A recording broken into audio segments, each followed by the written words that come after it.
Before we dive into this story, drop a comment below and tell us where you're watching from. We'd love to hear from you. Now let's begin. The waiting room of County General Hospital was packed that Tuesday morning. Fluorescent lights hummed overhead as Helen sat in an orange plastic chair, cradling 6-year-old Lily against her chest.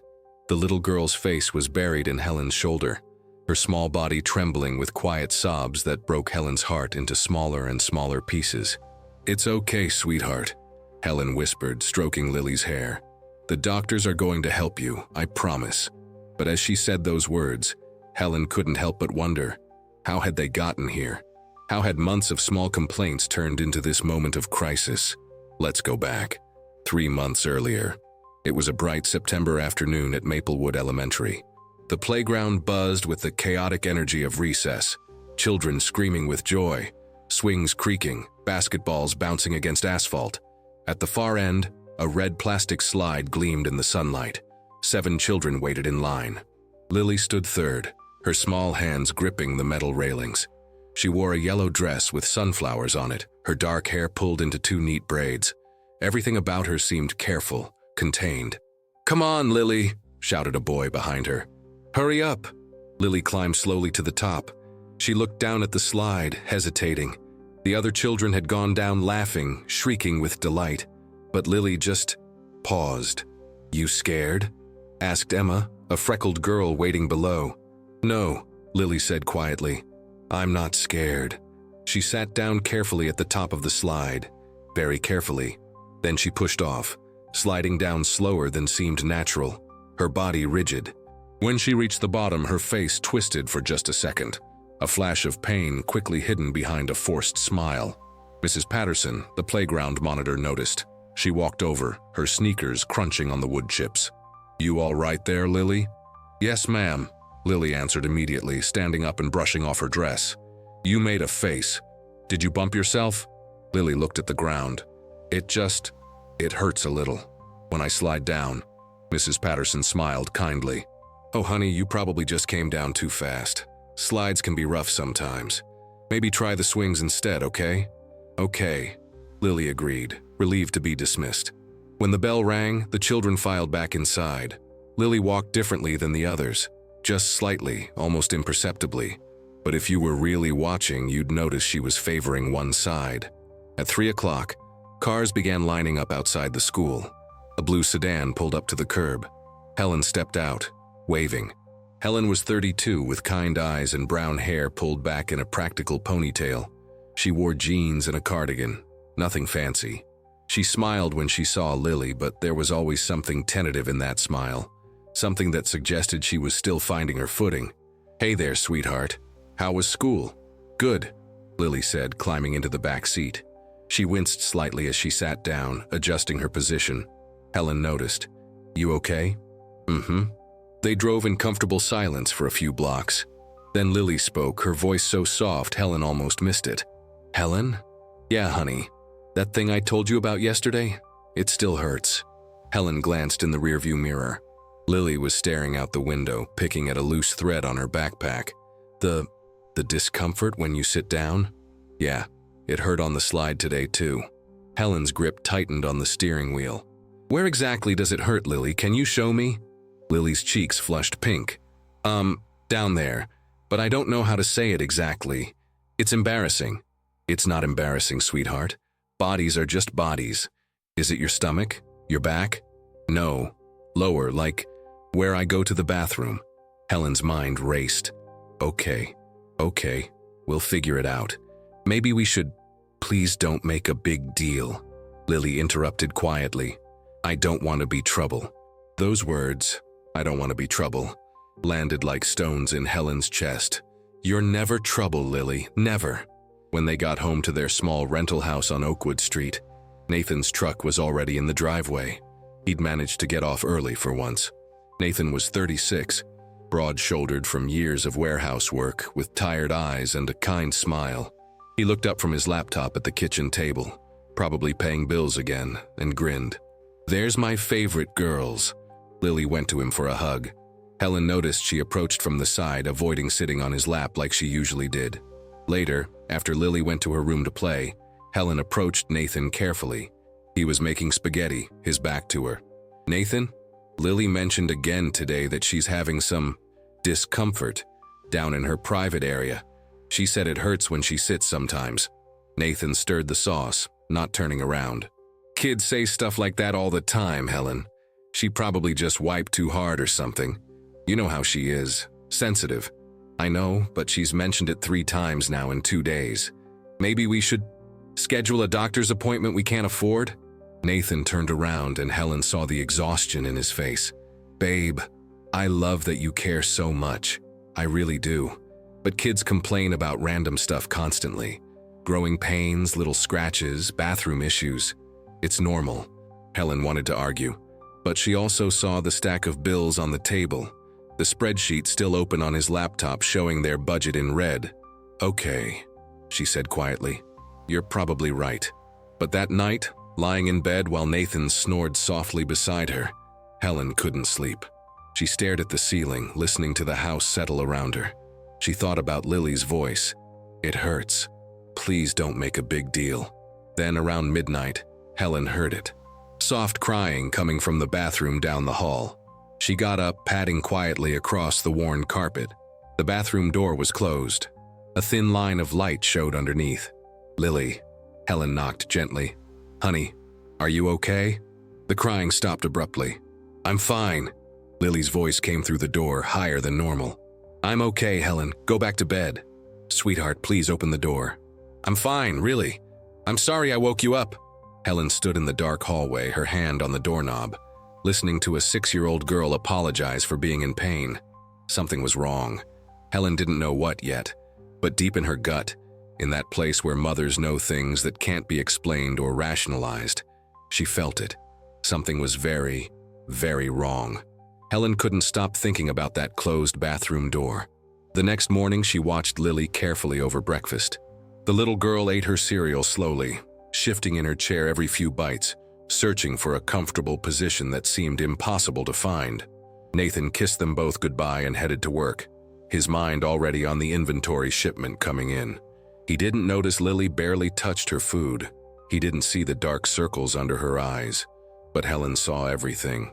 After dropping Lily at school, Helen sat in her car in the parking lot and let herself remember. She thought about how she'd come into this family 2 years ago, terrified of making mistakes, desperate to do everything right. She'd met Nathan at Corner Coffee, a small cafe where she worked as a manager. He came in every Saturday morning with Lily, who was only 4 then. While other kids ran wild, Lily sat perfectly still, coloring quietly, never asking for anything extra. One Saturday, Helen brought over a free cookie. "For the best-behaved kid in the place," she'd said with a wink. Nathan had looked up with surprised, grateful eyes. "That's very kind. Say thank you, Lily." "Thank you," Lily had whispered, so quietly Helen barely heard. Over the following weeks, Nathan started coming in more often. They'd talk while he waited for his order. Small conversations that grew longer. He told her he was a single dad, that Lily's mom, Sarah, had passed away 2 years earlier from complications after a routine surgery. Something that should have been simple turned tragic in a matter of hours. "I'm still figuring it out," Nathan had admitted. "Being both parents. Most days I feel like I'm failing." Helen understood that feeling intimately. She'd just left her own difficult marriage. A man who made her feel small, who told her she was too sensitive, too emotional, too much, and somehow never enough. "We are all just doing our best," Helen had told him. 6 months later, Nathan asked her to dinner. 6 months after that, he asked if she'd consider moving in. "Lily needs stability," he'd said. "And honestly, so do I." Helen said yes, but she made herself a promise. She would never try to replace Sarah. She would never overstep. She would be helpful, supportive, present, but never pushy. The house still had Sarah's photos everywhere. In the living room, Sarah smiled from their wedding day, young and radiant. In the hallway, Sarah held newborn Lily in the hospital. Helen dusted those frames weekly and never suggested taking them down. Lily called her Helen, never Mom. Helen told herself that was fine, that was appropriate. But late at night, sometimes she wondered if she'd ever really belong in this family, or if she'd always be the well-meaning outsider. Now, sitting in the school parking lot, Helen pulled out her phone and did something she'd been avoiding. She searched. Child complaining of pain when sitting. The results were overwhelming. Dozens of possible causes appeared, some minor, some serious, some that made her stomach turn. She clicked on a parenting forum. My daughter said the same thing for weeks. Turned out to be just a minor irritation, cleared up on its own. Don't ignore it. My son had similar complaints and it was a bladder issue that needed treatment. Doctors always say we're overreacting. Trust your gut. Helen closed the browser, feeling more confused than before. That afternoon, she picked Lily up from school and noticed immediately. The little girl was walking stiffly, like every step required careful thought. How was your day, sweetheart? Good, Lily said automatically. Did you play at recess? A little. Did anything hurt today? Lily's face closed off, that familiar look Helen had come to recognize. The look that said, I don't want to be a problem. I'm okay, Helen. Really. At home, Helen made Lily's favorite snack, apple slices with peanut butter, and sat with her at the kitchen table. Lily, I want you to know something important. You can always tell me when something hurts. Always. That's not being a problem. That's being honest, okay? Lily nodded, but her eyes said she didn't quite believe it. That evening, Nathan came home late again, shoulders slumped with exhaustion. Helen waited until after dinner, after Lily was in bed, before bringing it up. I really think we should take her to see someone, even just the school nurse to start. Nathan rubbed his face tiredly. Helen, I know you mean well, and I love how much you care about her.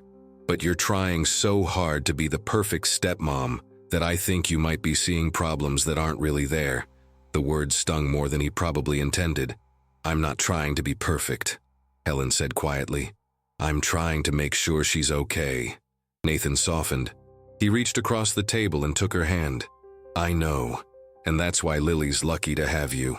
But kids exaggerate. They have little aches and pains constantly. If we ran to the doctor for every complaint, we'd be broke and she'd grow up thinking every tiny thing is an emergency. Helen wanted to argue, but she also knew Nathan had been raising Lily alone for 2 years before she came along. He knew his daughter. Maybe Helen was overreacting. Maybe she was projecting her own need to feel useful, needed, important in this family. Okay, she said finally. But if it continues, we talk about it again. Deal? Deal. But as Helen lay in bed that night, listening to the house creak and settle, she couldn't shake the image of Lily shifting uncomfortably in her chair, of her careful walk, of that closed bathroom door. Somewhere in the darkness, Helen made a decision. She would keep watching. She would keep listening. And if this continued, she would keep pushing, even if it meant being the annoying one, the overreacting one, the too sensitive stepmom everyone rolled their eyes at. Because something her own mother once told her echoed in her mind. It's better to be wrong and cautious than right and too late. In her room down the hall, Lily lay awake too, curled on her side in the dark, one small hand pressed against her body where it hurt, wondering why growing up had to feel like this. Monday morning arrived with gray skies and the promise of rain. Helen had barely slept, her mind churning through worst-case scenarios and reasonable explanations in equal measure. She'd made a decision in the quiet hours before dawn. She would take Lily to see the school nurse today. It was free, it was accessible, and it was a starting point. At breakfast, she watched Lily pick at her oatmeal. The little girl sat with her weight shifted to one side, barely noticeable unless you were looking for it. Lily, honey, after I drop you off today, I'm going to stop by and talk to Miss Carver, just to ask her some questions about the discomfort you've been having. Is that okay? Lily's spoon stopped midway to her mouth. Her eyes widened slightly. Why? I don't want to miss class. You won't miss anything. I'll just chat with her really quick. She might have some ideas about what's causing the hurt. But what if she thinks I'm being a baby? Lily's voice got smaller. What if she tells Mrs. Patterson and everyone finds out? Helen's heart squeezed. She moved her chair closer and took Lily's hand. Listen to me. Talking to a nurse when something hurts isn't being a baby. It's being smart. And Miss Carver is really nice. She helps kids feel better. That's her whole job. Lily considered this, then nodded slowly. Okay. But don't tell Daddy yet. He's tired and has lots of work worry. The fact that a 6-year-old was worried about adding to her father's stress made Helen's throat tight. Sure, sweetheart. This is just between us for now. After drop-off, Helen parked and walked back into Maplewood Elementary. The hallways smelled like floor cleaner and cafeteria food. Colorful artwork lined the walls, handprint turkeys and fall leaves made from construction paper. The nurse's office was a small room near the main entrance. Miss Carver sat at her desk, typing on an old computer. She was probably in her late 50s, with short gray hair and practical glasses hanging from a chain around her neck. "Hi there," Helen said from the doorway. "I'm Helen Fitzgerald, Lily Fitzgerald's stepmom. Do you have a few minutes?" Miss Carver looked up and smiled warmly. "Of course. Come in, come in. Is Lily all right?" Helen explained everything. The complaints about pain when sitting, the hesitation on the slide, the crying in the bathroom, how Lily kept apologizing for mentioning it. Miss Carver listened carefully, occasionally jotting notes. "Has there been any fever? Any visible redness or swelling?" "Not that I've seen, but she's very private about her body. She won't let me look closely." "Any changes in bathroom habits? Accidents? Urgency?" Helen thought back. "Maybe. She's been going to the bathroom more often, I think. But she's also drinking her water bottle at school, so I figured that was normal." Miss Carver nodded thoughtfully. She pulled out a form and began checking boxes. "Given her age and the symptoms, my first thought would be a possible urinary tract issue, or perhaps constipation causing discomfort. Both are very common in young children and easily treated." Helen felt a wave of relief. "Really? That simple?" "Often, yes. Children. Lily's age sometimes don't drink enough water, or they hold it too long because they don't want to leave playtime. That can lead to infections or bathroom troubles." Miss Carver pulled out a printed handout. "Here's what I recommend. Increase her water intake. Make sure she's eating plenty of fiber, fruits, vegetables, whole grains. Establish regular bathroom times, especially after meals, and give it about 2 weeks to see if things improve. And if they don't, then definitely take her to her pediatrician. But honestly, Mrs. Fitzgerald, in my 20 years doing this job, 9 times out of 10 these things resolve with simple dietary changes and routine." Miss Carver smiled kindly. "I can tell you're worried, and that's good. It means you're paying attention. But try not to let anxiety spiral. Kids are resilient." Helen took the handout, feeling both reassured and somehow still unsettled. "Thank you.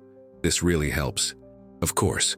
And listen, if Lily comes to me during school hours complaining of pain, I'll examine her and call you immediately. How's that?" "Perfect. Thank you so much." Helen left the school feeling lighter. Maybe Nathan was right. Maybe this was just one of those normal childhood things that seemed scary, but was actually routine. That week, Helen threw herself into following Miss Carver's advice. She packed Lily's lunch with apple slices, carrot sticks, and whole wheat crackers. She set alarms for water breaks. She created a cheerful bathroom schedule chart with stickers. Lily cooperated beautifully, like she always did. She ate her vegetables without complaint. She drank her water. She went to the bathroom on schedule like a little soldier following orders. But the pain didn't improve. If anything, it seemed worse. Helen noticed Lily started choosing floor activities at home instead of sitting at the table to color. She'd lie on her stomach to watch TV. At bedtime, she'd curl into a tight ball on her side. "Is it better, sweetheart?" Helen asked one night, tucking her in. "A little," Lily lied, her eyes not meeting Helen's. Helen mentioned it to Nathan again, showing him the schedule chart covered in stickers. "I've done everything Miss Carver suggested, but she's still uncomfortable." Nathan looked at the chart, then at Helen's anxious face. He pulled her into a hug. "You're doing everything right. Maybe it just needs more time. Kids' bodies are weird. They take forever to heal sometimes. But what if—" "Helen." He pulled back and looked at her seriously. "I know you love her. I know you want to fix everything. But you can't parent from a place of constant fear. She'll pick up on that anxiety. Sometimes the best thing we can do is stay calm and let things run their course." His words made sense. Helen told herself to relax, to trust the process. But that night, long after Nathan fell asleep, Helen lay awake staring at the ceiling. She thought about how Lily had stopped playing on the slide completely, how she'd asked to skip her friend Emma's birthday party at the trampoline park, how she'd started reading alone in her room instead of playing outside. A 6-year-old withdrawing from play wasn't normal. Helen knew that in her bones. Downstairs in the kitchen, she made herself tea and pulled out her phone. Against her better judgment, she searched again. Child pain, sitting urination. This time she found stories that terrified her. Children with undiagnosed conditions. Parents who were told for months it was nothing. Delays that led to complications. But she also found stories of parents who panicked over nothing, who dragged their kids to specialist after specialist for issues that resolved on their own. How was she supposed to know which story Lily's would be? Helen closed the browser and pressed her palms against her eyes. She felt torn between trusting the professionals and trusting her gut, between being a good, calm parent and being a persistent advocate. In the end, she made another decision in that quiet kitchen. She would give it 2 more weeks, exactly as Miss Carver suggested.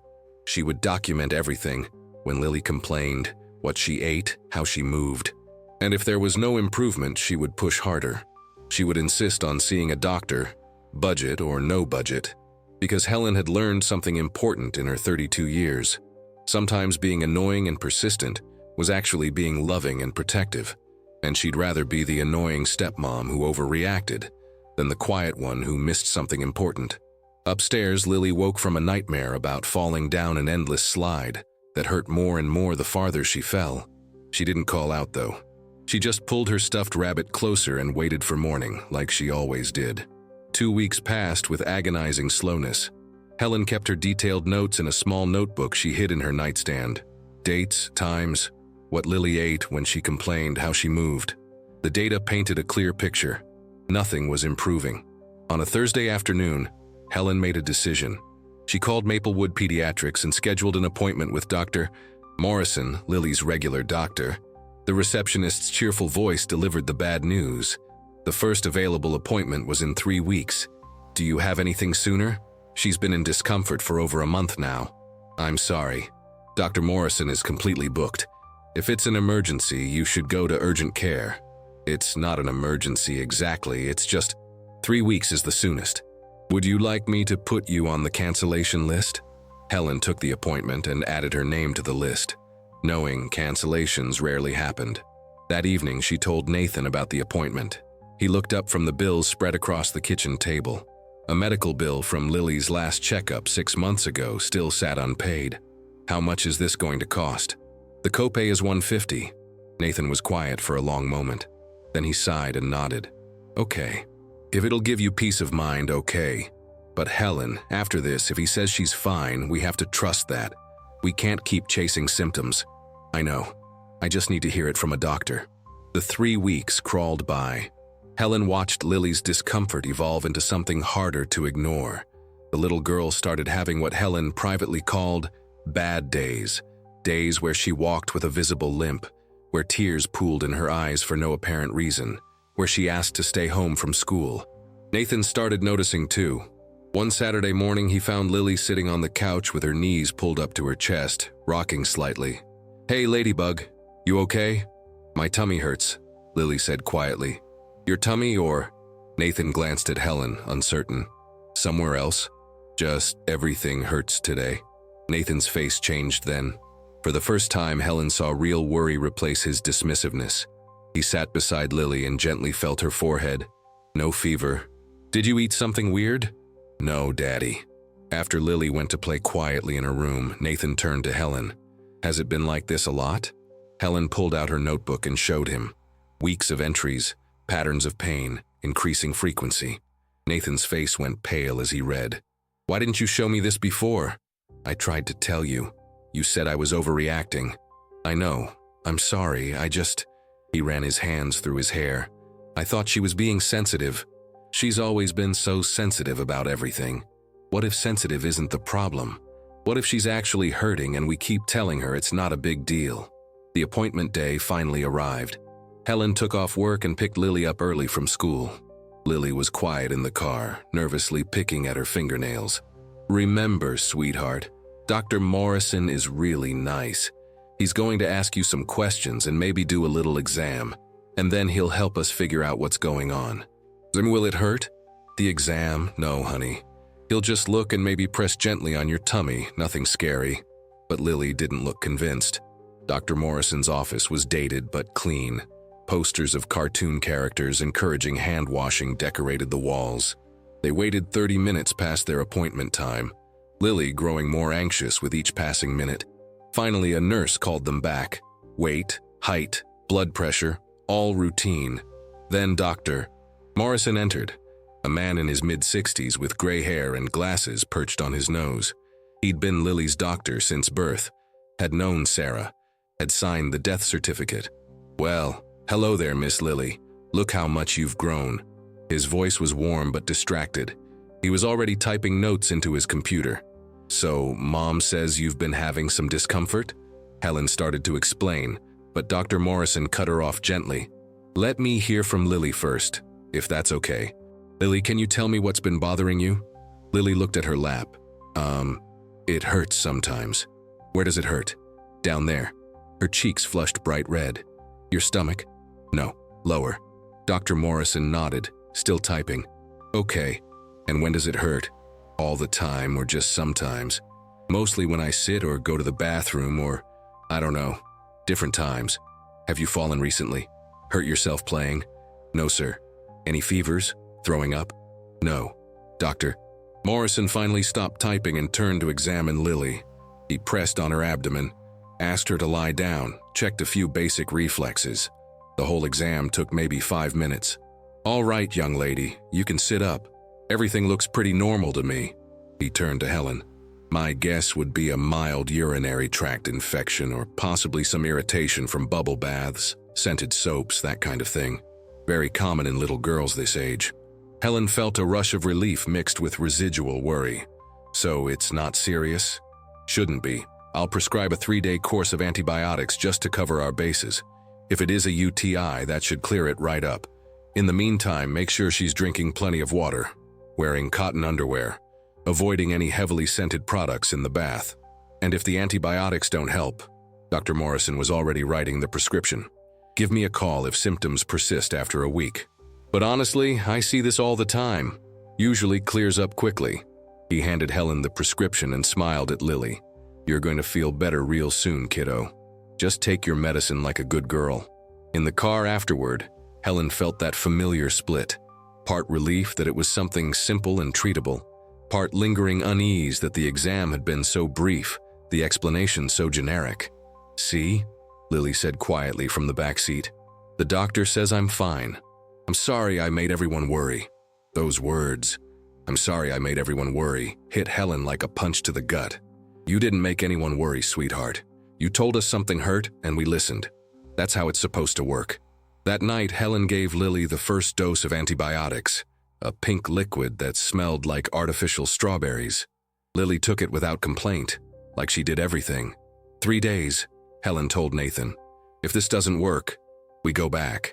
"It'll work," Nathan said, and she could hear how much he wanted to believe that, how much they both did. But on day 3, after the last dose of medicine, Lily woke up crying. Real crying, not the quiet sniffles they'd gotten used to. Helen rushed to her room and found Lily curled in a ball, tears streaming down her face. "It hurts so much, Helen. It hurts so much." Helen scooped her up, feeling the little body trembling. "Where, baby? Show me where." Lily pointed, her hand shaking. And that's when Helen saw it. On Lily's pajama pants, barely visible but definitely there, a small spot of blood. Helen's world tilted sideways. Her heart hammered so hard she thought Lily might hear it. She forced her voice to stay calm. "Okay, sweetheart. Okay, we're going to figure this out. I promise you, we're going to figure this out." But as she held Lily and rocked her gently, Helen felt terror rising in her throat. Because whatever this was, it wasn't a simple UTI. It wasn't irritation from bubble bath. It was something else. Something the antibiotics couldn't touch. And she had no idea what came next. Helen didn't sleep that night. She sat on the edge of Lily's bed, watching the little girl finally drift into restless sleep around 3 a.m. The bloodstain haunted her. Small but undeniable, a red flag everyone had missed. When morning came, Helen called Nathan at work before he even clocked in. "We need to take her to another doctor. Today." Nathan's voice was thick with exhaustion. "Helen, we just saw Dr. Morrison 3 days ago. We can't afford to keep—" "There was blood, Nathan." Helen's voice cracked. "In her underwear. This isn't going away with antibiotics." The line went silent for a long moment. "I'll come home. Give me an hour." They took Lily to Quick Care Clinic, a walk-in facility across town that accepted their insurance. The waiting room was depressing. Fluorescent lights flickering, torn magazines from 2 years ago, a TV playing morning talk shows nobody watched. They waited for 2 hours. Lily dozed in Helen's lap, exhausted from lack of sleep. When they finally got called back, the doctor was young, probably just out of residency, and clearly overwhelmed by the packed waiting room. Dr. Chen moved quickly through the basics: temperature, blood pressure, oxygen levels. Helen explained everything again: the weeks of pain, the failed antibiotics, the bleeding. Dr. Chen's expression shifted slightly when Helen mentioned blood. He became more serious, more focused. "I need to ask some difficult questions. I know they're uncomfortable, but they're necessary. Is that all right?" "Of course," Helen said, though dread pooled in her stomach. "Has Lily experienced any falls? Any trauma to that area? Bicycle accidents, playground injuries, anything like that?" "No, nothing." Dr. Chen glanced at Lily, then back at Helen and Nathan. He lowered his voice slightly. "And at home, is there anyone else who spends time alone with Lily? Babysitters, relatives, family, friends?" Nathan's face changed immediately. Helen watched him go from confused to understanding to furious in the span of 3 seconds. "Are you asking if someone hurt my daughter?" Nathan's voice was tight, controlled, dangerous. "Mr. Fitzgerald, I have to ask these questions. When a child presents with unexplained bleeding, nobody hurt her." Nathan stood up, his size suddenly imposing in the small exam room. "Nobody. She lives with me and Helen, goes to school, and that's it. Are you seriously suggesting—" "Nathan," Helen put a hand on his arm. "He's just doing his job. Sit down." But Nathan was shaking with anger. "My wife died when Lily was 2. I've raised her by myself, and then with Helen. We would never, nobody would ever." Dr. Chen raised his hands in a calming gesture. "I'm not accusing anyone of anything, but by law, I have to ask. You understand that, right? I have to rule things out."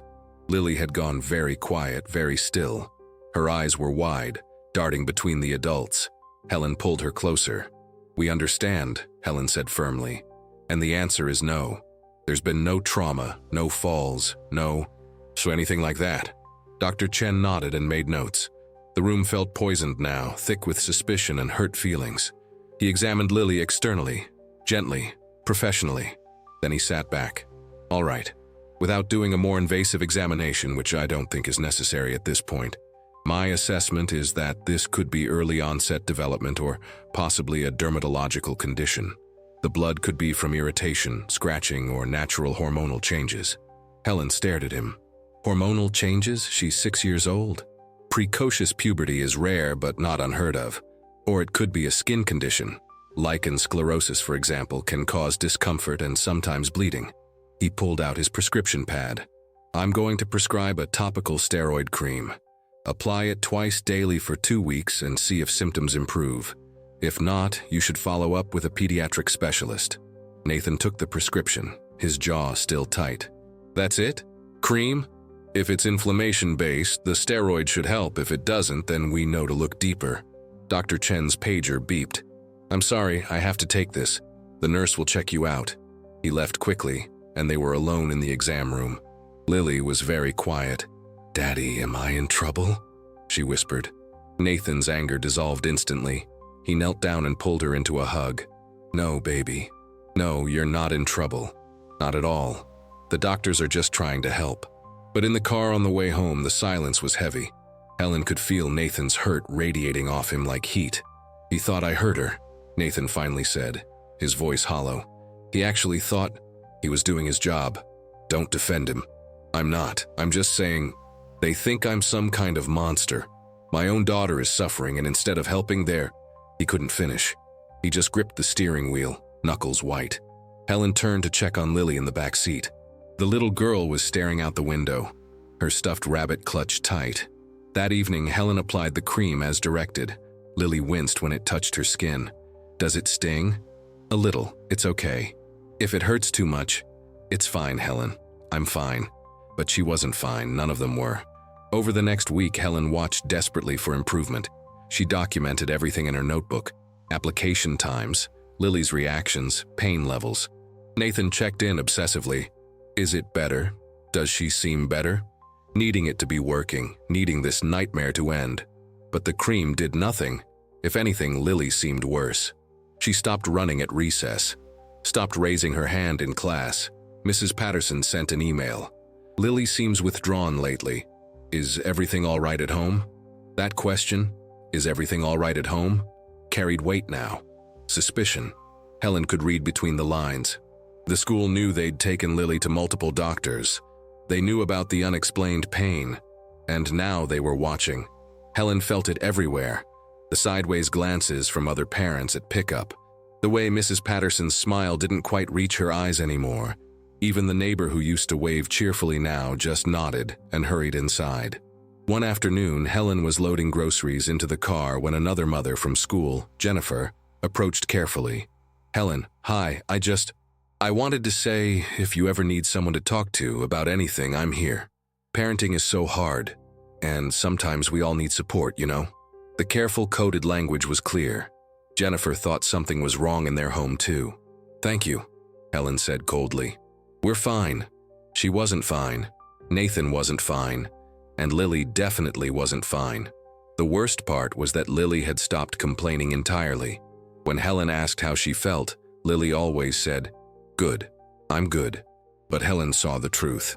Lily moved like a 90-year-old woman, slow, careful, pained. She stopped asking to play with friends, stopped wanting to go to the park, stopped being a child. One night, Helen found her sitting on the bathroom floor, crying silently. "Lily, sweetheart."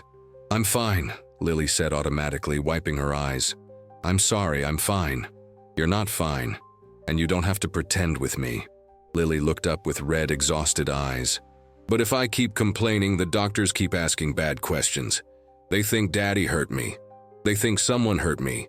Maybe if I just stop talking about it, everyone will stop being mad." Helen sank to the floor beside her and pulled her close.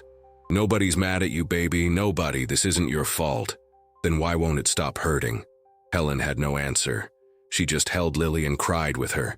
Two people trapped in a system that wasn't listening, wasn't helping, wasn't believing. Later, after Lily finally fell asleep, Helen sat alone in the dark living room. Nathan was working late again.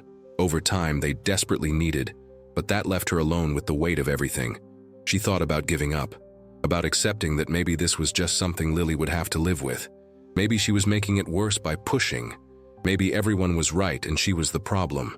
But then she thought about that closed bathroom door weeks ago, about Lily's quiet voice saying it hurts, about a 6-year-old apologizing for being in pain.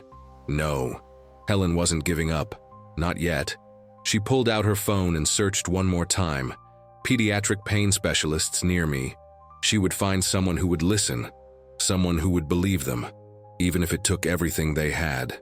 Sunday morning, Helen stood in the cereal aisle of Save Mart, staring blankly at rows of colorful boxes. She'd been standing there for 10 minutes, unable to remember what she'd come for. Her mind was spinning. Doctor visits, medical bills, Lily's quiet suffering, Nathan's growing despair. "Excuse me, dear, are you all right?" Helen turned to find an older woman watching her with concern. She was probably in her mid-60s, with silver hair pulled back in a neat bun and kind eyes behind wire-rimmed glasses.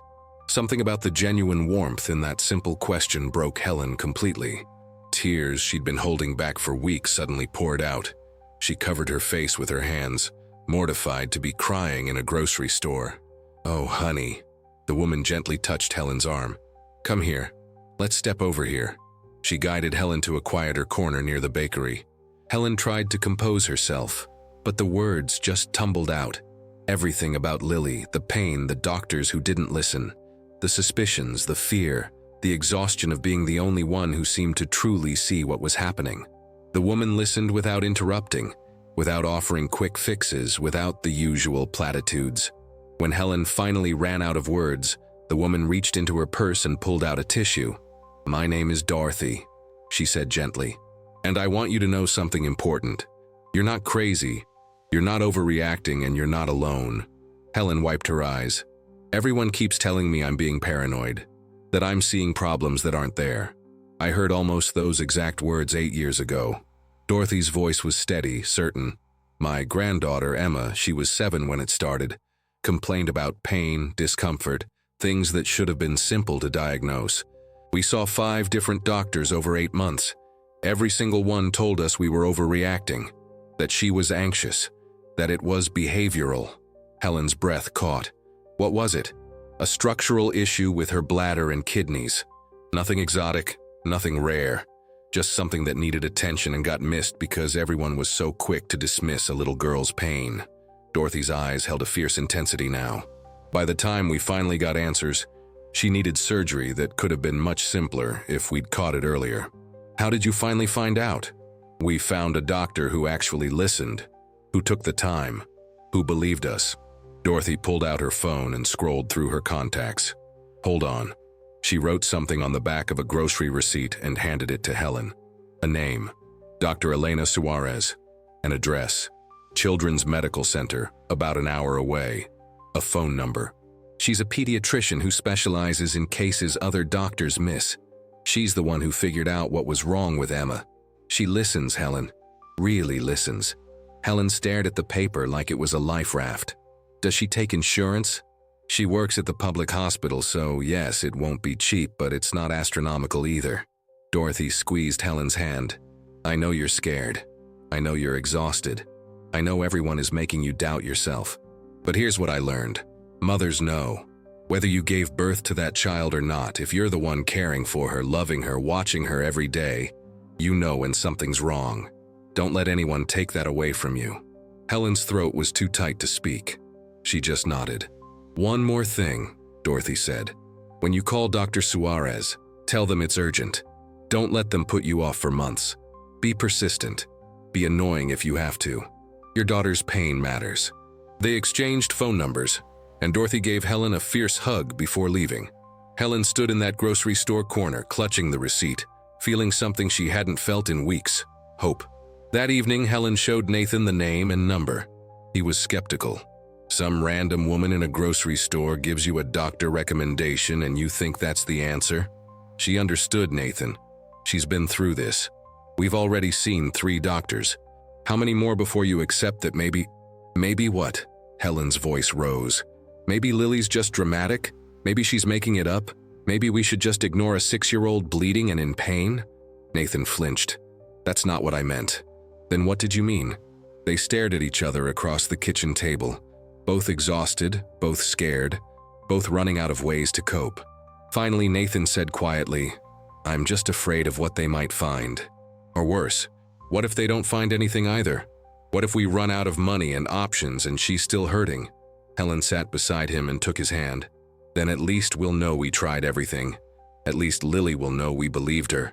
The next morning, while Lily was at school, Helen called Dr. Suarez's office. The receptionist was brisk but not unkind. First available is 6 weeks out. Please, Helen said, remembering Dorothy's advice. My daughter has been in pain for months. We've seen multiple doctors with no answers. I was told Dr. Suarez might be able to help. Is there any way? Let me check the cancellation list. Keys clicked. A long pause.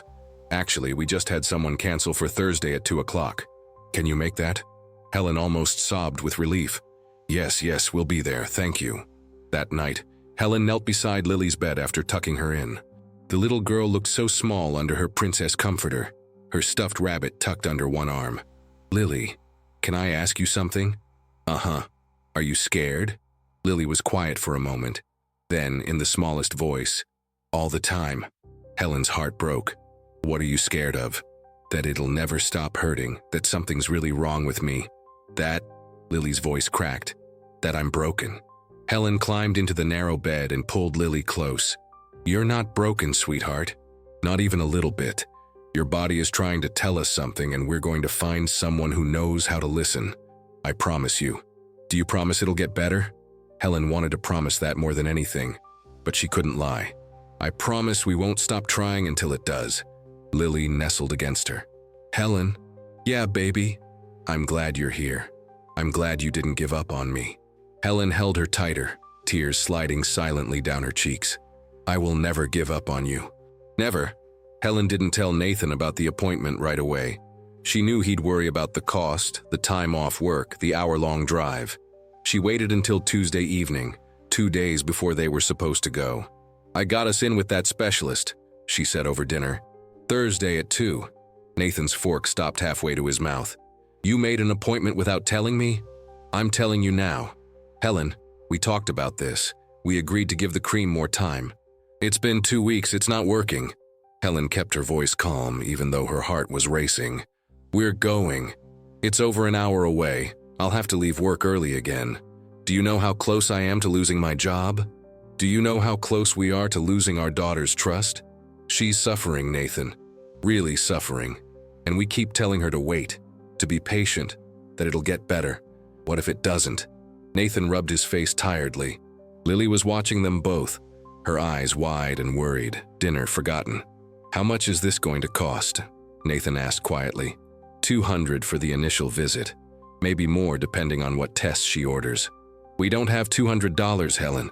We're already behind on rent." "Then we'll be more behind, I don't care." Helen's voice shook. "I'm taking her. You can come or not, but I'm taking her." The silence that followed was heavy. Lily pushed food around her plate, not eating. Finally, Nathan said, "I'll come. Of course I'll come." Thursday morning arrived gray and drizzly. They dropped Lily at school first. The appointment wasn't until 2, and Helen thought normalcy might help. But at lunch, Helen got a call from the school nurse. "Mrs. Fitzgerald, Lily is in my office. She's having a difficult day. She's asking to go home." They picked her up early. Lily was pale, moving carefully, tears dried on her cheeks. She didn't speak on the drive to the medical center, just stared out the window clutching her rabbit. Children's Medical Center was larger and busier than the clinics they'd visited before. The waiting room had a play area, murals of cartoon animals and fish tanks built into the walls. Families filled every seat, some kids playing, some sleeping in parents' laps, all of them waiting. After checking in, they waited 45 minutes past their appointment time. Helen watched Nathan's jaw tighten with each passing minute. Finally, a nurse called, "Lily Fitzgerald?" They followed her down a hallway decorated with children's artwork. The exam room was cheerful. Posters about hand washing, a height chart with zoo animals, toys in a basket in the corner. Dr. Elena Suarez entered 10 minutes later. She was probably in her early 50s, with warm brown eyes and dark hair pulled back professionally. Her movements were unhurried, deliberate. "Hello, Lily. I'm Dr. Suarez, and you must be Mom and Dad. I'm her stepmother," Helen said automatically. "Helen, Helen," Dr. Suarez repeated warmly. "And Dad?" "Nathan, her father." Dr. Suarez pulled up a stool and sat at Lily's eye level. "Lily, I'm going to ask you some questions and I want you to know something really important. There are no wrong answers. Whatever you tell me is exactly what I need to hear, okay?" Lily nodded shyly. "Can you tell me what's been bothering you?" For the first time in weeks, Helen heard Lily actually explain in detail, not minimizing, not apologizing. Maybe it was Dr. Suarez's gentle manner, or maybe Lily was just too tired to pretend anymore. She talked about the slide, the pain when sitting, the bathroom problems, how it hurt worse some days than others, how she was scared something was really wrong with her. Dr. Suarez listened without interrupting, occasionally making notes. She asked follow-up questions that were specific and thoughtful. Then she turned to Helen and Nathan. "Tell me everything from the beginning. Don't leave anything out." Helen pulled out her notebook. Weeks of documented symptoms, doctors visited, medications tried. Dr. Suarez read through every page carefully. "This is excellent record-keeping," she said. "This helps me immensely." The examination that followed was thorough but gentle. Dr. Suarez explained each step before she did it, asked Lily's permission, and stopped whenever Lily seemed uncomfortable. She examined Lily's abdomen, back, checked reflexes, looked at her throat and ears, listened to her heart and lungs. After 15 minutes, she sat back and looked seriously at all three of them. "Based on what you've described and what I'm seeing, I don't think this is a simple infection or irritation. I need to run some tests to rule out several possibilities." Helen's heart hammered. "What kind of possibilities?" "Could be urological, something with the bladder or kidneys. Could be structural, the way things are formed internally. Could be inflammatory. I won't speculate until I have more information." Dr. Suarez pulled out her prescription pad. but instead of writing, she drew a simple diagram. These are the tests I want. Blood work to check for infection and kidney function, urinalysis to look at what's happening there, and an ultrasound to see the internal structures. When? Nathan asked. Can you come back tomorrow morning? I want to move quickly on this. Helen felt tears of relief prick her eyes. Someone was finally taking this seriously. Someone was finally believing them. Yes, we'll be here. Dr. Suarez handed Nathan several forms. These are the lab orders. Bring them with you tomorrow at 8 a.m. Come to the lab on the second floor. They'll be expecting you. As they stood to leave, Dr. Suarez looked directly at Lily. You did a really good job today, Lily. You were very brave, and I want you to know, we're going to figure this out, okay? Lily nodded, something like hope flickering in her tired eyes. In the car driving home, no one spoke for a long time. Then Nathan said quietly, She actually listened. She did, Helen whispered. From the back seat, Lily's small voice, Is she going to make it stop hurting? Helen turned to look at her. She's going to try her very best, sweetheart. And so are we. That night, Helen couldn't sleep. She lay awake knowing that tomorrow might bring answers, but also knowing that answers sometimes brought new fears. Whatever they found, at least they'd finally know. At least someone had finally heard Lily's quiet voice saying something hurts, and believed her. Friday morning arrived cold and gray. They got Lily excused from school for the day and drove through early morning traffic to the medical center. Lily was quiet, her rabbit clutched tightly to her chest. The lab waiting room was full of tired parents and anxious children. When their name was called, a young phlebotomist with kind eyes and cartoon character scrubs led them to a small room. Okay, Miss Lily, I'm going to take a little bit of your blood. It'll pinch for just a second, but then it's all done. You can squeeze your rabbit as hard as you want. Lily was incredibly brave. She watched the needle go in, tears sliding silently down her cheeks, but she didn't cry out. Helen held her other hand, murmuring encouragement. All done. The phlebotomist placed a rainbow bandage over the spot. You were so tough, you get to pick a sticker. Lily chose a butterfly. The urinalysis was next. Then they were sent to radiology for the ultrasound. A technician with a warm smile explained that she'd put cold gel on Lily's tummy and then use a special wand to take pictures inside. Will it hurt? Lily whispered. Not even a little bit. You might feel some pressure, but no pain. Promise. Helen and Nathan stood on either side of the exam table, watching the grainy images appear on the screen. Helen had no idea what she was looking at, just shapes and shadows. The technician's face remained neutral, professional, giving nothing away. I'll have these sent to Dr. Suarez within the hour. She'll review everything and give you a call. Within the hour turned into 2 hours, then 3. By lunch, they still hadn't heard anything. They took Lily to a diner nearby and ordered pancakes she barely touched. Nathan checked his phone obsessively. Maybe no news is good news, he said, but his voice was hollow. At 2:30 p.m., Helen's phone finally rang. Dr. Suarez's name lit up the screen. Hello? Helen, hi. I've reviewed all of Lily's test results. Some things are showing up that concern me. The blood work shows some markers that aren't quite right, and the ultrasound revealed some abnormalities I want to get a better look at. I've scheduled an appointment with a pediatric urologist, Dr. James Whitmore. He's excellent, but the earliest he can see Lily is 3 weeks from now. Helen's stomach dropped. 3 weeks? I know. I'm sorry. I've put you on the urgent list, so if anything opens up sooner, you'll be the first call. In the meantime, if Lily's pain worsens, or if you see any more bleeding, take her to the emergency room immediately. Don't wait. After hanging up, Helen relayed the conversation to Nathan. He put his head in his hands. 3 more weeks of watching her suffer. I can't do this. We don't have a choice. But Nathan was right. The waiting was torture. The days crawled by with agonizing slowness. Helen threw herself into making Lily comfortable. Soft pillows, favorite foods, gentle distractions with movies and books. The medical bills started arriving. The lab work alone was $480, with insurance covering only a fraction. The ultrasound was another $320.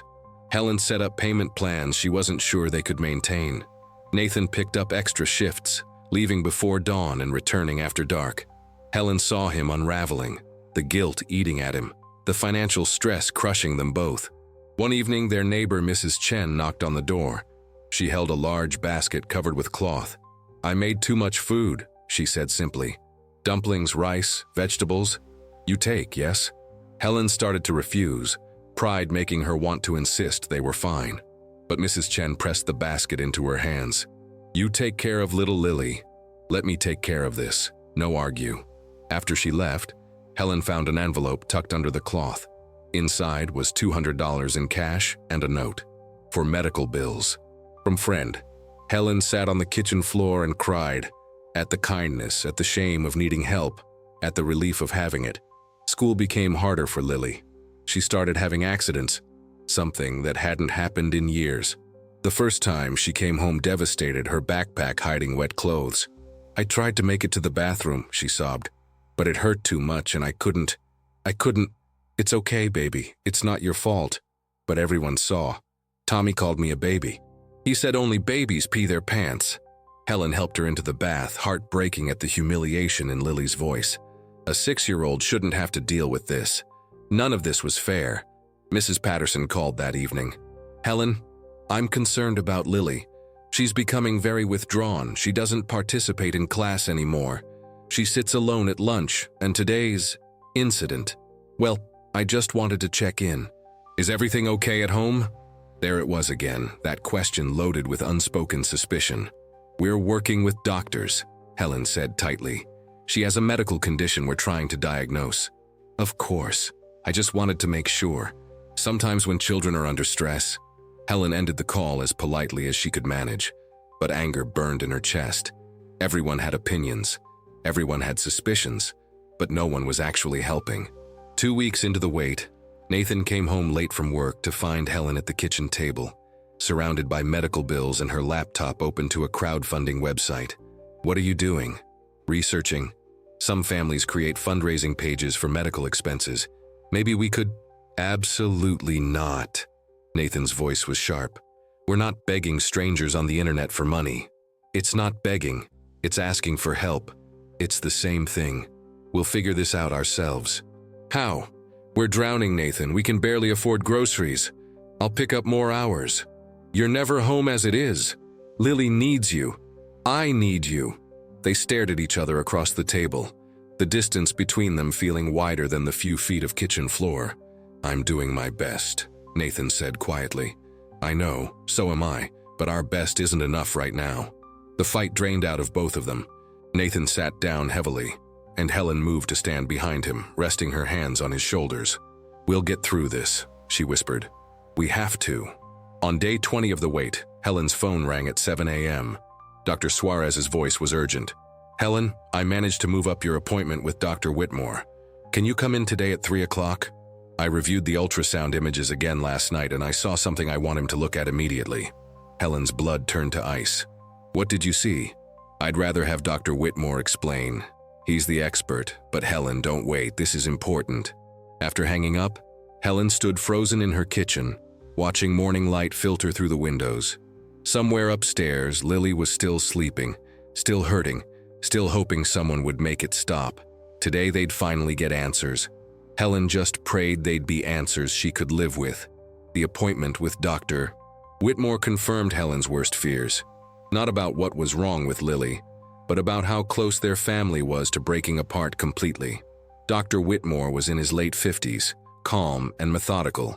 He examined Lily thoroughly, reviewed all the test results, and then delivered news that was somehow both devastating and a relief. Lily had a congenital abnormality in her urinary tract, something she'd been born with but that had only recently started causing severe symptoms as she grew. "It's treatable," he said. "But she'll need surgery, probably within the next few weeks, and several months of recovery afterward. The estimated cost, even with insurance, somewhere between $15,000 and $20,000. Nathan went pale. Helen felt the room spin. That night, after Lily fell asleep, they had the fight that had been building for weeks. "We don't have that kind of money," Nathan said flatly. "We don't have a tenth of that money." "Then we'll find it. We'll borrow, From who, Helen?" "My credit is maxed out. We're 2 months behind on rent. The car needs new brakes we can't afford. Where exactly do you think this money is coming from?" I don't know. But we can't just do nothing. I'm not saying do nothing. I'm saying we need to be realistic about realistic? Our daughter needs surgery and you want to talk about being realistic? Nathan stood up abruptly, his chair scraping against the floor. She's my daughter, Helen. Mine. I've been her father for 6 years while you've been here for 2. Don't tell me what she needs. The words hit Helen like a slap. She stood frozen, unable to speak. Nathan immediately looked stricken. Helen, I didn't mean… Yes, you did. Her voice was barely a whisper. You've been thinking it all along. That I'm just the stepmom. That I don't have the right to make these decisions. That I'm overstepping. That's not what I said. It's what you meant. Helen grabbed her keys from the counter. I need air. Helen, wait. But she was already out the door. She drove aimlessly for an hour, tears blurring the streetlights. She ended up in a grocery store parking lot, sitting in the dark, calling her sister Jenna. He's right, you know, Helen said after explaining everything. She's not mine. Not really. Maybe I should just step back. Let him handle it. Are you kidding me? Jenna's voice was fierce. You're the one who's been fighting for her from day one. You're the one who kept pushing when everyone said you were crazy. You think Nathan would have found Dr. Suarez? You think he would have documented everything, made all those calls, refused to give up? He's her father, and you're her mother. Blood doesn't make you a parent, Helen. Love does. Showing up does. You've been showing up every single day. Helen wiped her eyes. I don't know if I can keep doing this. We're falling apart. Then you fight to stay together. You don't run when things get hard. But when Helen got home near midnight, the house was dark and silent. Nathan had left a note on the kitchen table. Took extra overnight shift. Needed to clear my head. Sorry. Helen climbed the stairs and checked on Lily. The little girl was curled in a tight ball, her rabbit pressed to her chest. Helen sat on the edge of the bed and smoothed her hair. I'm still here, she whispered. I'm not going anywhere. The next few days were strained. Nathan and Helen moved around each other carefully, speaking in polite, distant tones. The warmth between them had frozen into something fragile and cold. Lily noticed. Of course she noticed. Children always do. Are you and Daddy fighting because of me? She asked Helen one afternoon while they colored together. No, sweetheart. Never because of you. But you're fighting about my surgery. I heard you. Helen set down her crayon and pulled Lily close. We're not fighting about you. We're just scared and tired, and sometimes when grown-ups are scared, they don't handle it very well. But we both love you so much, Lily. That part never changes. If I didn't need surgery, would everything be okay? The question broke Helen's heart. Things are going to be okay anyway. I promise. But she wasn't sure she believed it anymore. That evening, Nathan came home earlier than usual. He found Helen in the laundry room, folding Lily's clothes. They stood in silence for a long moment. I'm sorry, Nathan finally said. What I said the other night, it was cruel, and it wasn't true. You're not just her stepmom. You're her mom. In every way that counts. Helen's hand stilled on a small t-shirt with butterflies. I was so scared you'd decided you didn't want me here anymore. What? No. God, no. Nathan crossed the room and pulled her into his arms. I'm just terrified, Helen. Terrified we can't afford this. Terrified something will go wrong. Terrified I've already failed her by not seeing this sooner. Helen held him tight. You didn't fail her. Neither of us did. We're doing the best we can with what we have. Is it enough? It has to be. They stood in the small laundry room, holding each other while the dryer hummed and Lily's small clothes tumbled in endless circles. Two people trying desperately not to drown. Later that night, after they'd both apologized and talked through their fears, they sat at the kitchen table with a calculator and their stack of bills. We could take out a medical loan, Helen suggested. The interest rates are criminal. Then we pay them. What choice do we have? Nathan was quiet for a long time. Then, my brother, Mark. He's got money. I could ask. You haven't spoken to Mark in 3 years. I know, but for Lily, I'd swallow my pride. Helen reached across the table and took his hand. We'll figure it out. Together. Whatever it takes. From upstairs came a small sound. Lily calling out in her sleep. They both heard it clearly. Mom? Dad? Where are you? Helen and Nathan looked at each other. And in that moment, the distance between them finally closed. "We're right here, baby," Helen called up the stairs. "We're not going anywhere." The phone call with Nathan's brother went about as well as expected. Mark listened to Nathan's awkward explanation, then said he'd think about it and hung up. No promise, no commitment, just another dead end. That was Tuesday evening. By Thursday morning at 2 a.m., none of it mattered anymore. Helen woke to a sound that turned her blood to ice. Lily screaming. Not crying, not whimpering, screaming in pure agony. She and Nathan both ran to Lily's room. The little girl was sitting up in bed, doubled over, her face contorted in pain. Tears streamed down her cheeks. It hurts so bad. Make it stop, please make it stop." Helen tried to examine her, but Lily flinched away from any touch. Nathan grabbed his phone, hands shaking. "I'm calling 911. "No," Helen said firmly. "By the time they get here and transport her, we could already be at the hospital. Get the car." Nathan ran.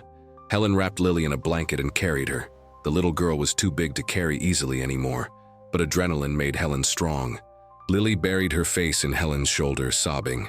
"I know, baby. I know it hurts. We're going to get help, I promise." The drive to County General was a blur of red lights run, speed limits ignored, Lily's cries filling the car. Helen sat in the back holding her, whispering prayers she'd forgotten she knew. Nathan screeched to a stop outside the emergency room entrance. Helen carried Lily through the automatic doors into harsh fluorescent light and antiseptic smell. The triage nurse took one look at Lily's face and immediately paged for help. Within minutes, they were in a room. A young doctor appeared, asking rapid-fire questions while examining Lily. "How long has she been in pain like this?" "Months," Helen said. "But tonight it got worse. Much worse. Scale of 1 to 10? She's 6 years old. She doesn't understand." "Lily, honey, if 1 is no pain and 10 is the worst pain ever, what number are you?" 100, Lily sobbed. 1,000. The doctor's expression shifted. He ordered pain medication immediately. Liquid morphine that made Lily's eyes go glassy within minutes. The screaming stopped, replaced by quiet whimpers. Then came the waiting. They waited in that sterile room while nurses came and went, while machines beeped, while other families' crises echoed through thin walls. An hour passed, then 2. Helen held Lily's hand while Nathan paced like a caged animal. Finally, Helen snapped. "This is taking too long." She marched to the nurses' station, past the "please wait" sign, past the busy staff trying to ignore her. "My daughter has been waiting for over 2 hours. She's 6 years old and in agony. Someone needs to see her now." "Ma'am, we have multiple emergencies." "So does every other family here. But my daughter has a diagnosed condition that needs immediate attention." Helen pulled out her phone and showed them photos of all the medical records. Dr. Suarez's notes. Dr. Whitmore's recommendations. "She has a structural abnormality. This could be an infection, a blockage, something serious. She needs imaging and blood work immediately." A senior nurse, an older woman with gray hair and tired but kind eyes, stepped forward. "Let me see those records." Helen showed her everything while the other nurses exchanged irritated glances. The senior nurse read quickly, then picked up the phone. "I'm paging Dr. Rivera. She'll want to see this." 20 minutes later, a new doctor arrived. Dr. Patricia Rivera, probably in her 50s, moving with purposeful efficiency. She reviewed Lily's case, asked pointed questions, and made a decision. "I'm admitting her. Tonight. We need a full workup, CT scan, blood work, urinalysis, the works. This can't wait." Helen nearly collapsed with relief. Nathan caught her arm, steadying her. "Thank you," Helen whispered. "Thank you for listening." Dr. Rivera looked at her seriously. "You did the right thing being persistent. Sometimes that's what it takes." Lily was moved to a pediatric floor and admitted to a shared room. The CT scan happened at 4 a.m. Helen went with her, holding her hand while the massive machine whirred and clicked. Lily was so tired, so drugged, she barely reacted. Dawn broke gray and cold through the hospital window. Nathan had fallen asleep in the chair beside Lily's bed, his hand resting on her blanket. Helen stood at the window, watching the city wake up, feeling like she'd aged a decade overnight. A soft knock at the door. Dr. Rivera entered, followed by another doctor Helen didn't recognize. "This is Dr. Suarez," Dr. Rivera said. "I called her when I saw Lily's name. She drove in from home." Helen felt tears spring to her eyes. Dr. Suarez had come at 5 a.m. on her day off. "How is she?" Dr. Suarez asked gently. "Sleeping." The morphine helped. Both doctors pulled up chairs. Their faces were serious but not panicked.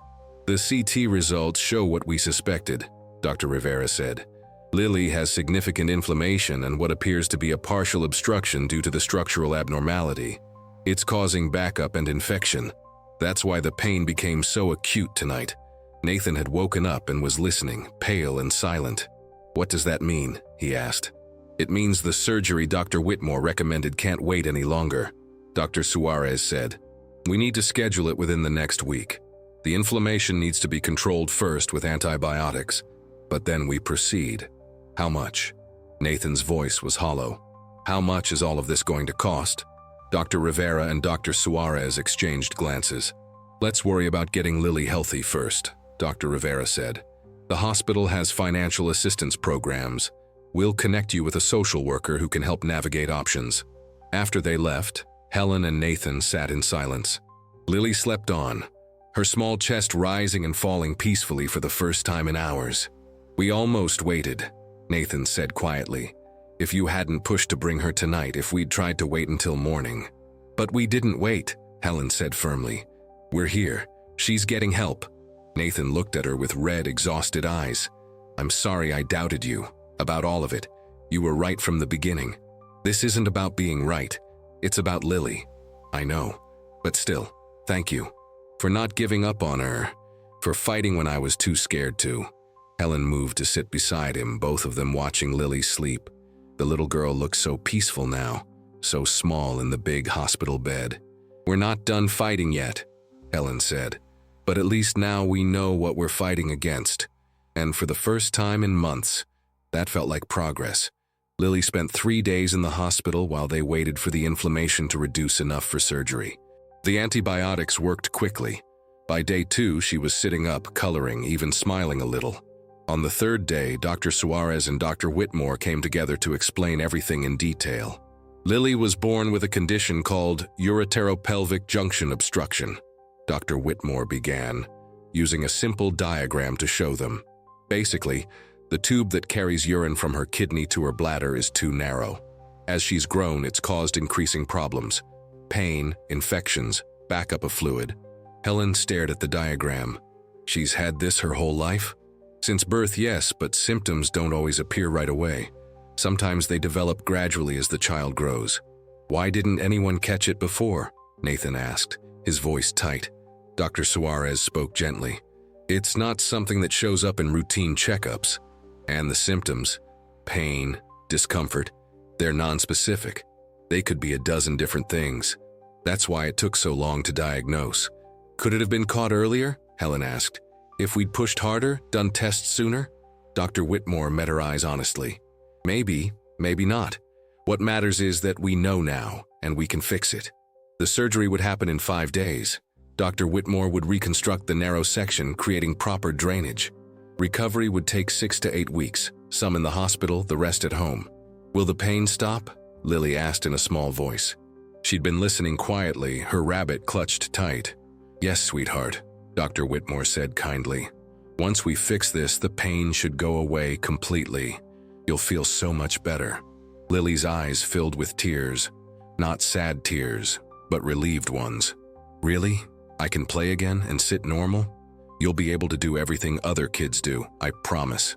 After the doctors left, Nathan broke down.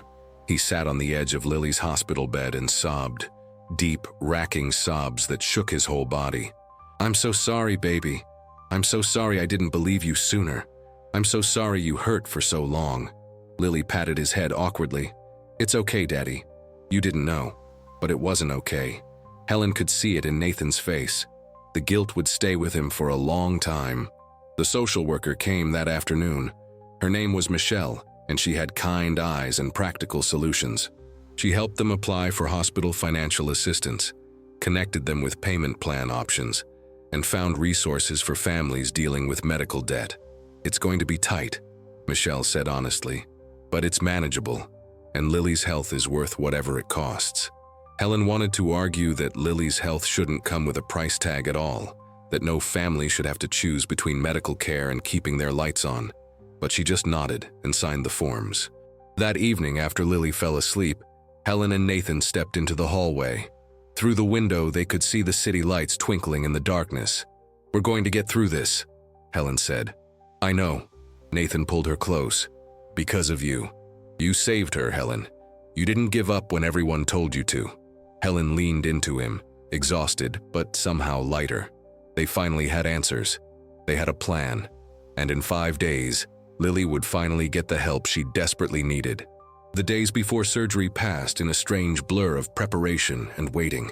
Lily was discharged from the hospital with strict instructions: antibiotics twice daily, clear liquids only the day before surgery, arrive at 6 a.m. on Monday. Helen tried to keep everything normal for Lily's sake. They watched movies, read books, played quiet games, but the fear hung over all of them like a storm cloud. Sunday evening, Helen helped Lily pack a small bag for the hospital. Her rabbit, a book, her favorite pajamas. Lily was quieter than usual, her small hands trembling slightly. "Are you scared, sweetheart?" Lily nodded.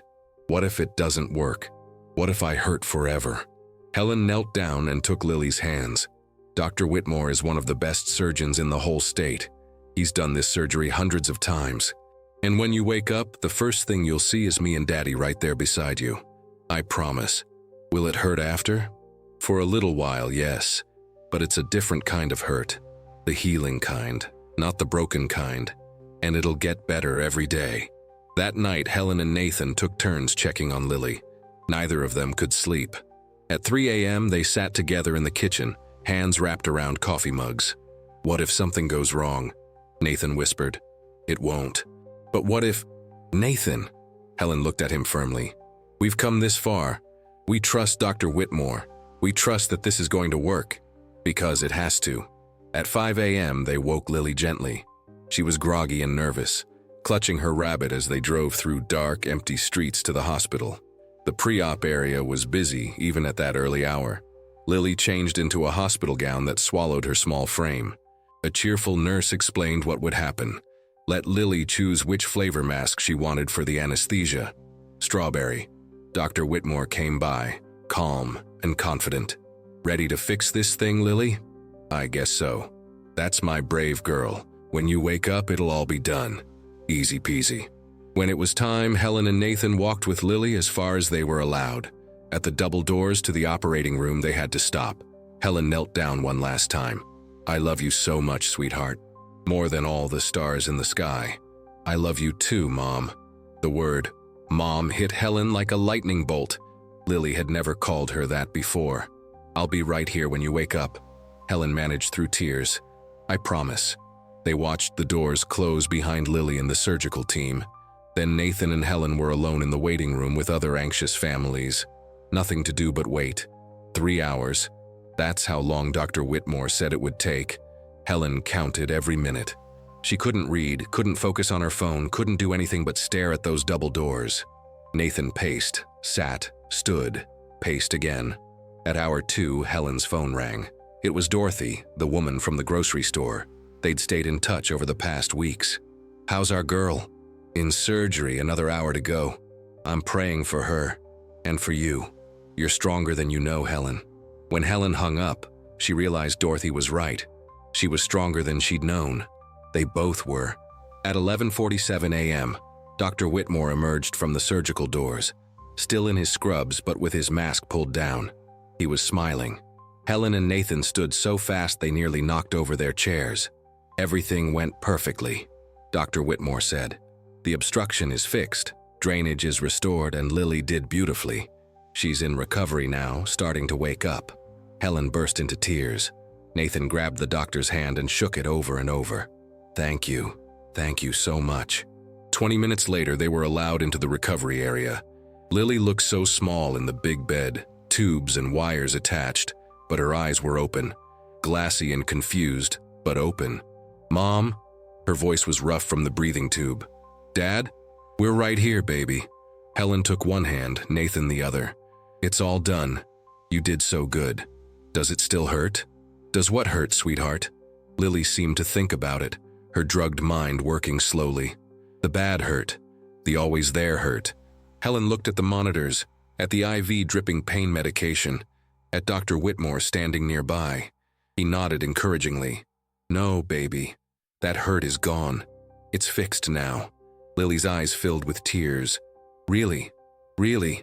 And then Lily smiled. The first real, genuine, pain-free smile Helen had seen in months. Recovery was harder than any of them expected. The surgery was successful, but healing took time. More time than Lily's 6-year-old patients could handle. The first week was the worst. Lily was in pain from the incision, frustrated by the catheter, scared by all the tubes and machines. She cried often, asking when she could go home, when things would be normal again. Soon, sweetheart, soon, Helen promised, though she wasn't sure when soon would actually come. They were finally discharged after 8 days. Helen had converted the living room into a recovery space, pillows everywhere, Lily's favorite blankets, books and coloring supplies within easy reach. Nathan had burned through all his sick days and vacation time. He had to return to work, leaving Helen alone with Lily during the long, quiet days. Helen had taken unpaid leave from her job. They couldn't afford it, but they also couldn't afford not to. The bills were mounting. Hospital statements arrived daily, each one more terrifying than the last. The surgery alone was $18,000. The hospital stay another $12,000. Even with insurance and the financial assistance program, they still owed nearly $8,000. They'd sold Helen's car, borrowed money from Nathan's brother Mark after all, a loan that came with judgment and strings attached. Cut every expense they could, but Lily was healing. Slowly, gradually, but healing. Physical therapy started in week 3, gentle exercises to rebuild strength. Lily hated it at first, frustrated that her body didn't work the way it used to. "I can't do it," she cried during one session. "Yes, you can," Helen said firmly. "You're the bravest person I know. You can do hard things. But I'm tired of hard things." "I know, baby. I know." There were setbacks. A minor infection that required more antibiotics. A fever that sent them back to the emergency room in a panic, only to discover it was just a cold. Nightmares about doctors and needles that woke Lily screaming. Helen was exhausted. She lost weight she didn't have to lose. Dark circles permanently etched under her eyes. Some days she felt like she was drowning, barely keeping her head above water. One particularly hard afternoon, Lily was napping, and Helen found herself in the laundry room, folding tiny clothes, and suddenly she couldn't stop crying. All the stress, all the fear, all the months of fighting, it crashed over her at once. She slid down the wall and sobbed into her hands, trying to be quiet so Lily wouldn't hear. "Mom?" Helen looked up.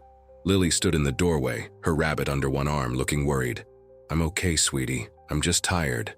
Lily walked over and climbed into Helen's lap, something she hadn't been able to do comfortably in months. She wrapped her small arms around Helen's neck. "You take care of me all the time," Lily whispered. "Now I'm going to take care of you." Helen held her close, breathing in the strawberry scent of her shampoo, feeling the steady beat of her heart. "I love you so much, Lily." "I love you too, Mom." By week 6, real improvement came. Lily was walking normally again, laughing more, asking to play outside. The chronic pain that had defined her life for so long was truly gone. One Saturday morning, Helen watched through the kitchen window as Lily played in the backyard, running, jumping, being a normal 6-year-old for the first time in months. Nathan came up behind her, wrapping his arms around her waist. "Look at her." "I know. We did that. We saved her." "She saved herself," Helen said quietly. She was so brave through all of it. Then Lily did something that made Helen's breath catch.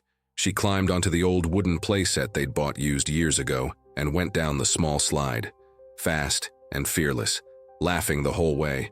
No pain, no hesitation, just joy. Helen started crying, happy tears this time. "Worth it," Nathan whispered. "Every penny, every sleepless night, every terrifying moment. Worth it." That afternoon, the phone rang. It was the school counselor, Ms. Rivera. "I wanted to check in on Lily before she returns to class next week. How is she doing emotionally?" Helen hesitated. "She's better. Physically, she's healing well. But there's still fear sometimes. Anxiety about going back to school, about the other kids remembering. That's completely normal after what she's been through." I'd like to suggest some sessions with me when she returns, just to help her process everything and rebuild her confidence. More appointments, more time, but also more healing. Thank you, Helen said. That would be really helpful. After hanging up, Helen realized something important. The recovery wasn't over. It might not be over for a long time. There would be emotional scars alongside the physical ones, but they'd face it, together, one day at a time, because that's what families did. Lily's first day back at school was supposed to be a celebration, a return to normalcy. Helen packed her favorite lunch, made sure her backpack had everything she needed, and walked her to the classroom door. "You're going to do great, sweetheart." Lily nodded, but her grip on her rabbit was tight. What if they ask questions? What if they remember? Then you tell them you were sick and now you're better. That's all they need to know. Mrs. Patterson greeted them warmly. "Welcome back, Lily. We've missed you." Helen kissed Lily's forehead and left, glancing back to see her daughter sitting stiffly at her desk, surrounded by chattering classmates but somehow still alone. The call came at 11:30 a.m. "Mrs. Fitzgerald? This is Ms. Rivera, the school counselor. I need you to come pick up Lily. There's been an incident." Helen's heart dropped. Is she hurt? Did something happen? She's not physically hurt, but she had an emotional episode during class. "Think it's best if we talk in person." Helen drove to the school with her hands shaking on the wheel. She found Lily in Ms. Rivera's office, curled up in a chair, eyes red and swollen. Helen immediately gathered her into her arms. "What happened?" Ms. Rivera spoke gently. "During recess, another child accidentally bumped into Lily while playing. It wasn't hard, just normal playground contact. But Lily, she had a panic attack. She started crying uncontrollably, saying it hurt, that she couldn't breathe. Mrs. Patterson brought her inside and called me." Helen rocked Lily gently. "You're okay, baby. You're safe." "I thought it was coming back," Lily sobbed. "The hurt. I thought it was starting again." Ms. Rivera pulled her chair closer. "Mrs. Fitzgerald, what Lily experienced over the past months was traumatic. The chronic pain, the medical procedures, the fear, it leaves marks that aren't visible. She's developed anxiety around physical sensations. It's actually quite common in pediatric patients who've endured prolonged medical trauma. What do we do? Therapy, regular sessions where she can process what happened and learn coping strategies. I can recommend some excellent child psychologists who specialize in medical trauma." Helen felt the weight of it crushing down. More appointments, more specialists, more bills they couldn't afford. "How much does child therapy cost, Mrs.?" Rivera's sympathetic expression told her everything. "It varies, but there are sliding scale options, and some therapists work with payment plans." They drove home in silence. Lily stared out the window, exhausted from crying. Helen's mind spun with worry. Would Lily ever feel normal again? Would the fear always be there, lurking beneath the surface? That night, after Lily was asleep, Helen sat at the kitchen table with her laptop, researching child psychologists and their rates. Nathan came home from his late shift to find her there, head in her hands. "What's wrong?" Helen explained everything. The panic attack, the recommendation for therapy, the ongoing emotional recovery they hadn't fully prepared for. "I thought fixing the physical problem would fix everything," Helen said, her voice breaking. "But she's still suffering, just in a different way." Nathan sat beside her, silent for a long moment. "Did we do the right thing? All those doctors, all those procedures, did we traumatize her more by pushing so hard?" The question hung between them, heavy and terrible. "I don't know," Helen whispered.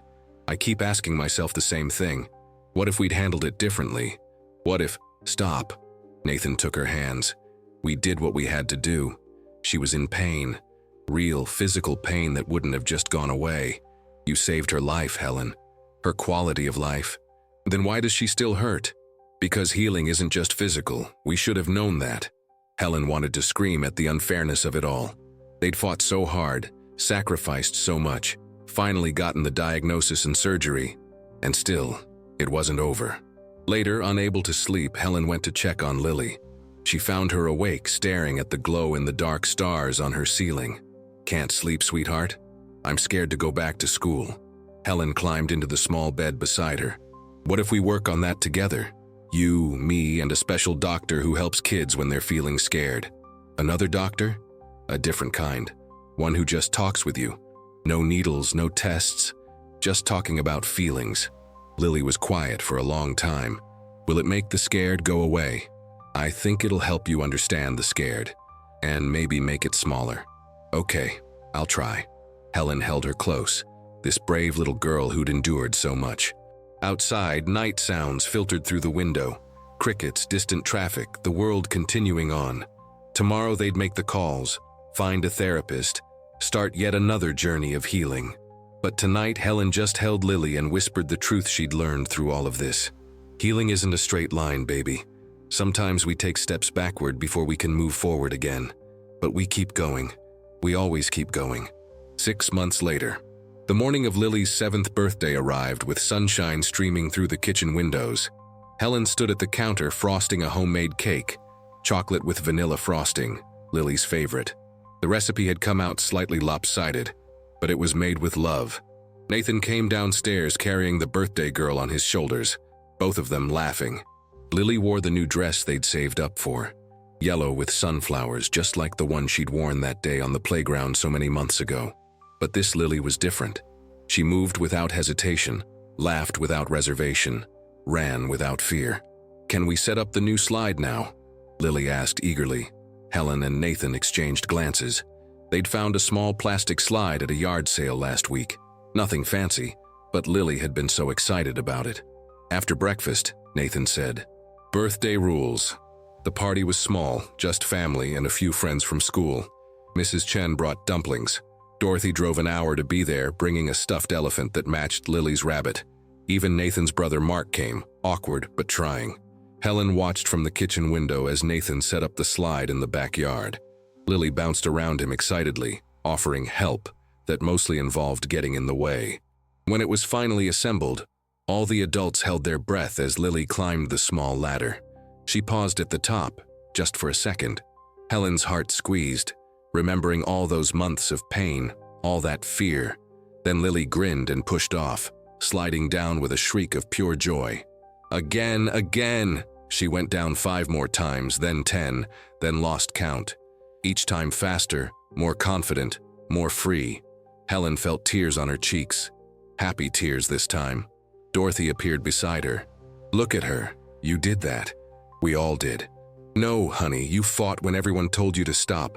You believed her when no one else would. That child is running and playing because you refused to give up." Later, after cake and presents, after the guests had gone home, the 3 of them sat on the back porch in the cooling evening air.